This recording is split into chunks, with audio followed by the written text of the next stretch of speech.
Hey, what's going on? You know who it is. You know what it is. All right, peep game. All right, I wanted to do a review of the movie Roxanne Roxanne, which is a biopic of the early stages of legendary Queensbridge rapper Roxanne Shante, and basically her struggle to make it in the hip-hop industry as she endured domestic violence,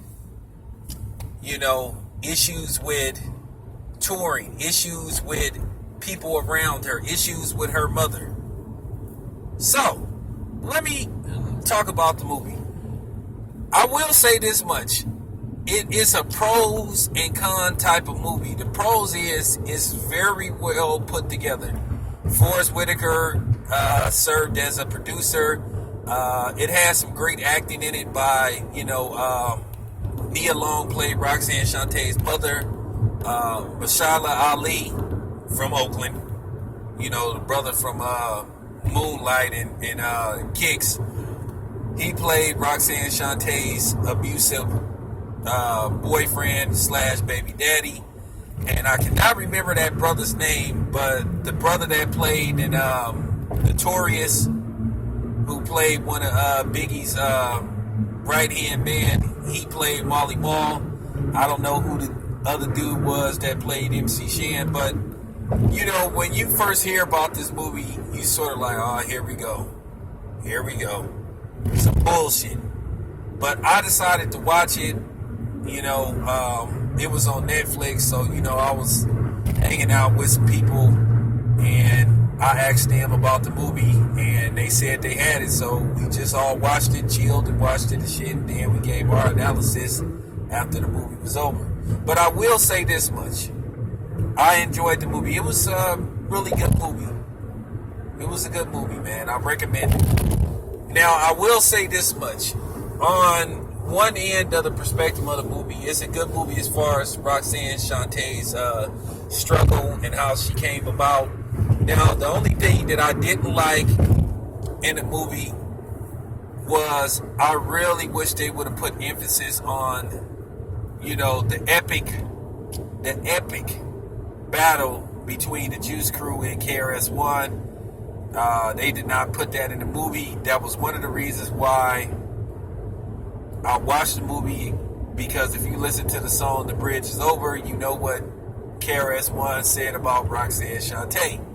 And I'm going to talk about that in probably the next video about what happened when Roxanne Shante ran into KRS-One. Now, the movie, like I said, the acting is good. Nia Long did a superb job playing Roxanne Shantae's mother. And Mahershala Ali was very good playing, Roxanne Shantae's abusive boyfriend. Now, keep in mind, apparently her baby daddy was an old nigga. Keep in mind, Roxanne Shante had her son at age 15. Now, this nigga was well over 21, because there's a scene in a restaurant where, Nia Long's character meets this dude. She like, who is this nigga? You gotta be at least almost as old as me. So apparently her baby daddy was a pedophile, because he was well over the age of 21. So it just has some very interesting subjects, and it talked about a lot of different things. Now, some people may not like it because it is a lot of black man bashing in this movie. It really is. And some people may be turned off by that. There's a scene where Roxanne Shantae's father leaves her and her 3 sisters hanging. They basically are waiting for him to show up to pick them up, and he basically never shows up. Then Roxanne Shantae's mother saves 20 grand for her and her kids and her boyfriend to move into a new house. And basically they're sitting waiting for this dude to show up, and basically the dude takes the money and he runs off with it. And Nia Long's character was like what you call a strict mother. She was strict, but then she was an alcoholic as well.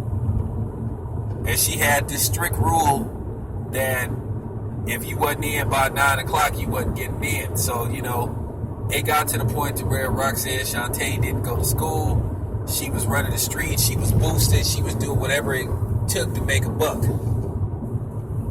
So, it was just crazy. But like I said, I highly recommend the movie. It's really good. It's really well put together. It really didn't go as far as it could have went, but it just basically goes from her battling people in freestyle contests, in Queensbridge. She was sort of like the champ. And it's kind of funny, like during the middle of the movie, she runs into a young Nas, and he tells her that he's a rapper and he don't have no lyrics. And she basically told him the next time she see him, he better have some lyrics or she was gonna fuck him up. Now, they interviewed Nas and they asked him, did that happen? And Nas confirmed that really did happen. So that is very true. So shout out to Nas for confirming that what happened in the movie was true. So, like I said, I recommend it. It's on Netflix. It was made independently. I think it made its premiere at the Sundance Film Festival, and y'all know what the Sundance Film Festival is. It's sort of like the Film Con, Sneaker Con, all that shit for like independent films. A lot of major studios, they go there, they watch these independently made films. And in case you don't know what an independently made film is a film that's made by the actual people instead of getting backing from a major studio. And I guess they like what they saw and Netflix picked it up. So it is what it is, man. Great movie, man. I'm out.